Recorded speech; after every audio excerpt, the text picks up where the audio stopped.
ډېر انسانان په دې فیسبوکونو کې او دغه شان په دې موبایل کې یو بل سره میسج او ټلیفون د دې په رابطه باندې کوي چې سبا کومه روژه ده 15 شعبان دې دوی راوړي او بعضې اثار راوړي که چا په دې شپه باندې قیام اللیل وکړي دومره اجر دی او که سبا چېرته چا روژه ونیوله نو دومره اجر دی. شریعت مطهره د دې متعلق ویسه خبره کوي چې رښتیا د دې شپې قیام اللیل دومره ثواب لري او دغه شان سبا دا روژه دومره ثواب لري لکه څنګه چې دا خلک بیانوي. راځئ اوس د دې روژې حیثیت وګورو. اول خو په ځای د دې باندې چې دا روژه ونیولی شي د رسول الله صلی الله علیه وسلم په احادیثو کې صراحتا د دې نه منع راغلی ده. ځکه موږ په دې لپاره پیدا شوي چې په دې دنیا کې د الله بندګي وکړو لیکن د نبي کریم علیه الصلاة والسلام د سنت او طریقې برابر. حدیث کې راځي ابو داود کې حدیث دی د حدیث رقم دی 2009 ابو هريره رضی الله عنه فرمایي چې قال رسول الله صلی الله علیه وسلم نبی کریم صلی الله علیه وسلم مبارک ارشاد ویلی دی چې کله شعبان میاشت نیمایي له ورسیږي نو فلا تصوموا تاسو روژه مه نیسئ. دا خلک ګوره په دې ورځ باندې اوس روژه نیسي دا سبا ورځ او د شپې د دې متعلق به یې دقه شان منځونه کوي او عبادتونه کوي. دې حدیث کې چې کوم ابو داود کې 2009 نمبر صفحه د حدیث نمبر د ابو هريره سے پر روایت باندې محمد رسول الله صلی الله علیه وسلم د دې روژې نه صراحتا منع کړې ده. تاسو به دا روژه نیسئ نه. د دې نه پیغمبر علیه الصلاة والسلام منع وکړله نو لهذا د دې اهتمام کول د سبا ورځې د اسلام په دین کې دا نشته. بل حدیث بخاري او مسلم د هغې کې داسې راغلی دی نبی کریم علیه الصلاة والسلام فرمایي یو کس په تاسو کې د رمضان نه یوه ورځ یا 2 ورځې روژې نه مخکې کوي مګر داسې یو سړی چې په مخکې عمر کې او په مخکې وخت کې د دې روژو اهتمام کړی و هغې به یې کولی شي.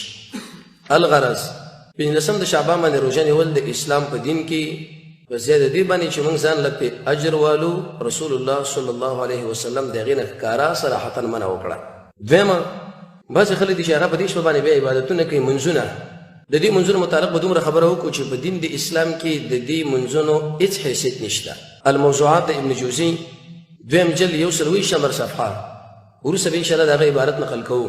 المنار المنیب د ابن قیم صاحب 98 نمبر صفحه ابن کثیر 4 جلد 120 نمبر صفحه صاحب د مشکات حدیث نقل کړی اول جلد 408 او به التا په تغلیق د امام البانی رحمه الله هغې کې داسې خبره ذکر کړې ده چې په دې کې یو روایت دی چې کله د شعبان 15 شو نیمایي شوه نو فقوموا تاسو ودروئ د دې شپه معنا قیام اللیل وکئ او سبا د ورځې روژه ونیسئ.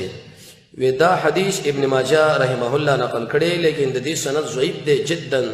په دې کې راوي دی ابن ابي بصره او هغه به د ځانه احادیث جوړول.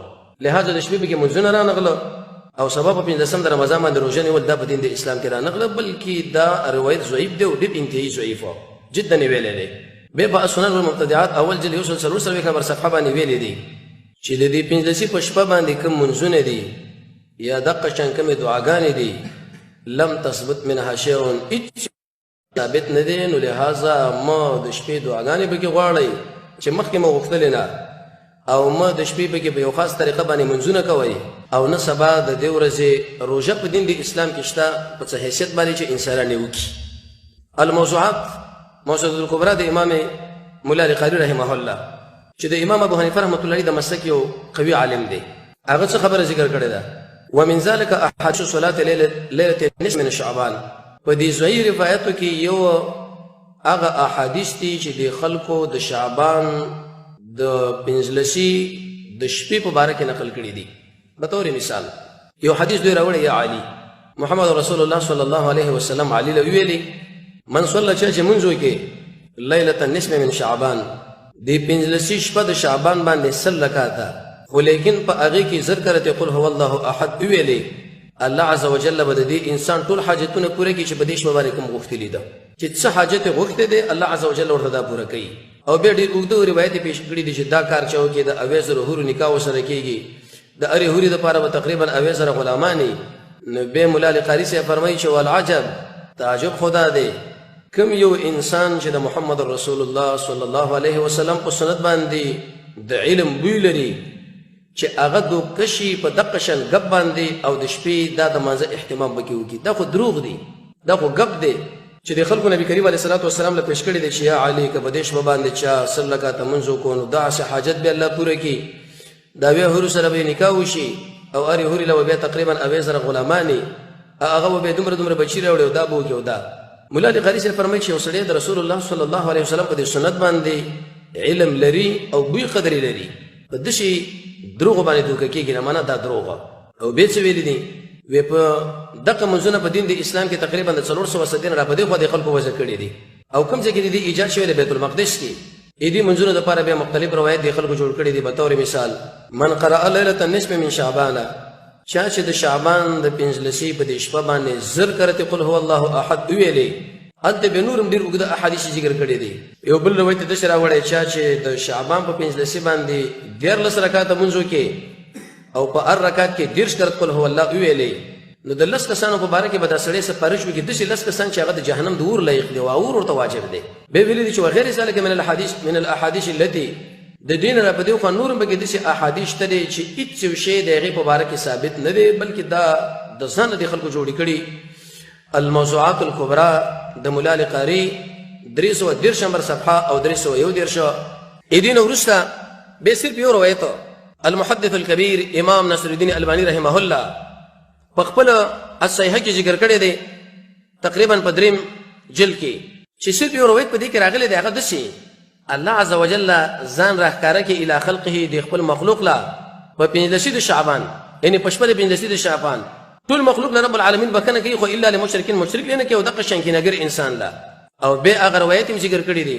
نو په دې کې صرف د رب العالمین د بکنې مسله راغلی ده. لهذا د محمد رسول الله صلی الله علیه وسلم په صحیح احادیثو کې او د صحابو په اقوالو کې داسې خبره څوک نشي ثابتولی چې د 15 په شپه باندې چا دا منځونه په دې طریقو باندې وکړه لکه څنګه چې د علي روایت ذکر کړی دی. الله عز وجل به دغه حاجتونه پوره کړي او که سبا د ورځې چا روژه ونیوله بیا به دا مسایل پوره کړی شي. دې باره کې چې څومره روایت راغلي هغه ټول ضعیف دي، هغه ټول موضوعي دي. په یو تعبیر باندې داسې وایي چې هغه ټول دروغ جوړ شوي دي په محمد رسول الله صلی الله علیه وسلم باندې. نو ټول مسلمانانو له دا خواست دی چې د نبی کریم علیه الصلاۃ والسلام د احادیث نه دا معلومیږي چې په 15 د شعبان باندې د روژې نه من راغلی ده، لہذا سبا روژه تاسو ونیسئ.